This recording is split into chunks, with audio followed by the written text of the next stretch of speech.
Thanks for staying with TVC News. And back to our story on Ukraine's recent attacks on Russia. I have joining me live from Abuja, Global Affairs Analyst Catch Ononuju. Good afternoon.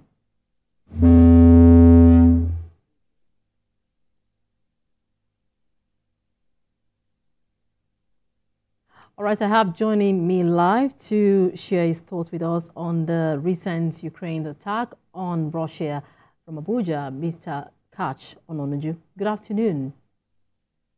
Yes.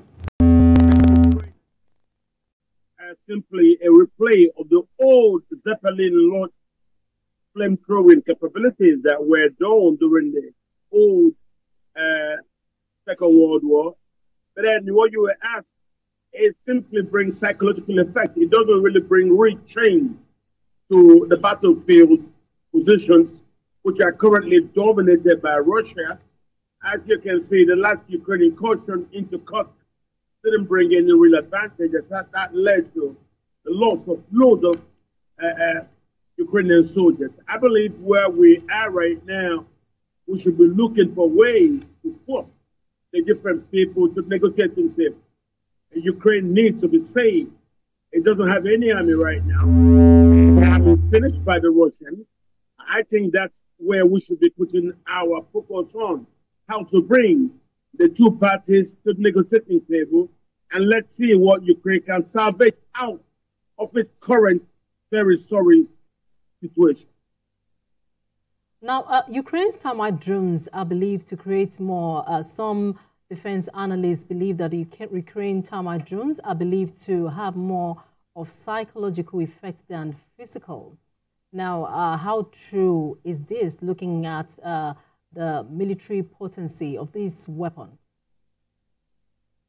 They simply have psychological effects. They are not new. It's an old invention from the 1890s by some German war tactician, and it was actually used those days through Zeppelins to drop this kind of flamethrowers on English coastline.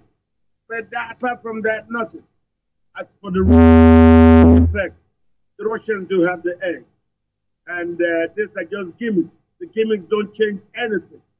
The gimmicks don't distract from potential battlefield effect. And the battlefield position right now still stands that the Russians have destroyed Ukrainian army, and they don't actually have an army standing. So I think the best the international community can do is to nudge Ukraine to a table. If the Russians will agree to sit down right now to talk to the Ukrainians, I don't see any use from this war dragging on. Russians are won, the wars are over. We agree to that. So let's start preparing the ground right now for the peace process. There's no more need to continue to suffer Ukraine much more than they have suffered. All right, let me quickly get your thoughts on this. We have seen instances where Russian forces attacked by multiple drones have deserted their positions. Now, do you think the more Ukraine can instill a fear of drones, the better its chances of success? Ukraine doesn't have an army remaining to fight. Forget those psychological one-off chances. They don't mean nothing to the general calculations about the war. The war is over. Ukraine doesn't have any fighting force anywhere. Even their attack in Kursk, that's been put down, and they lost close to 9,000 men. So we really do not see any need to have this continue, apart from the propaganda that's being calibrated left and right. There is nothing much going on. The Russians have won the war. The war was a mistake, as I said on your station last year. It should never have been gotten into by the U.S. Authorities who made this, and that's one of the reasons why a lot of people are against President Biden. The war is avoidable, and now it's happened, and Ukraine has gotten this founding. Let us now work our ways towards the negotiating table and try to save the most of Ukraine that we can, if we still have something to save, as I believe we still do. All right, Global Affairs Analyst Catch Ononuju sharing his thoughts with us on what has been termed Ukraine's biggest ever drone attacks on Russia. Thanks indeed for your time with us. Thank you for having me. And now to the United States, where former Vice President and lifelong Republican Dick Cheney has confirmed he will vote for the candidate of the Democrats, Kamala Harris, in November's presidential election. Mr. Cheney, seen as an influential figure during the presidency of George Bush, says the country must be above partisanship to defend the U.S. Constitution. Mr. Cheney's remarks were welcomed by the Harris camp but condemned by some Republicans. He is now on a growing list of Republicans who have expressed concern about the candidacy of Donald Trump.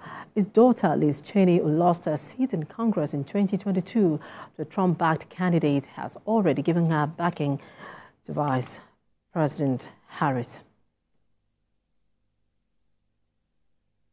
And a 14-year-old American called Gray, who shot 2 teachers and 2 students dead on Wednesday at a school window near Atlanta, faced the court in person on Friday for a 4-count charge of first-degree murder.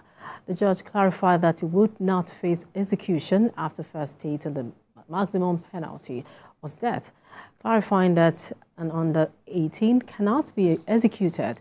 A 54-year-old father, Colin Gray, charged with second-degree murder, manslaughter, and child cruelty, the most severe charges against the parent over a U.S. school shooting.